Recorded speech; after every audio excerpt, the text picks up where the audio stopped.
Gerda Taro was born Gerda Pohoril on August 1, 1910, in Stuttgart, Germany. At 19, just before the beginning of Nazi Germany, Gerda and her family moved to Leipzig, a large German city. She was firmly opposed to the government's increasingly radical politics and was arrested and detained in 1933 for distributing anti-national socialist propaganda. Eventually, her entire family was forced to leave Germany as they were Jewish.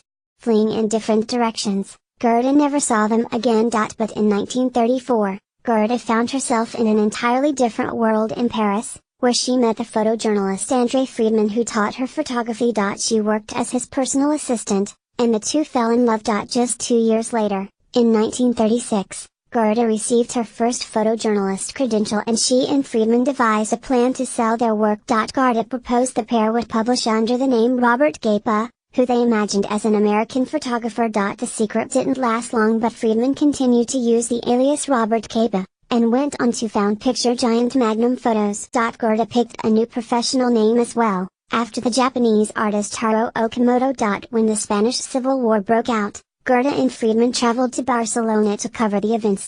Publishing under Robert Capa, they were incredibly successful, selling their work to many important publications at the time. Their war photographs are distinguishable as Gerda used a rollei camera, which rendered squared photographs, while Friedman produced rectangular Leica images. They produced similar format 135 film pictures under the label Capa and Taro as well. After a while, as she developed as a photographer, Gerda became more and more independent. She refused Friedman's marriage proposal and became associated with anti-fascist European intellectuals such as Ernest Hemingway and George Orwell. She then began to publish her work alone under the label Photo Taro. Her most famous and celebrated work came from covering the Valencia bombing in 1937 on her own. Her coverage of the war was regarded as incredibly valuable in testimony to the true situation in the region, as political parties' attempts to claim they held certain parts of the country.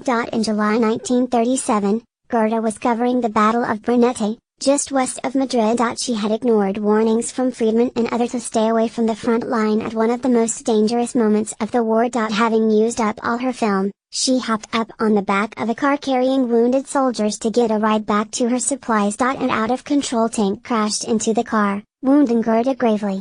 She died the following day at the age of 26. The circumstances of her death were questioned, with some claiming she had been murdered, as she has become known as an anti-fascist figure.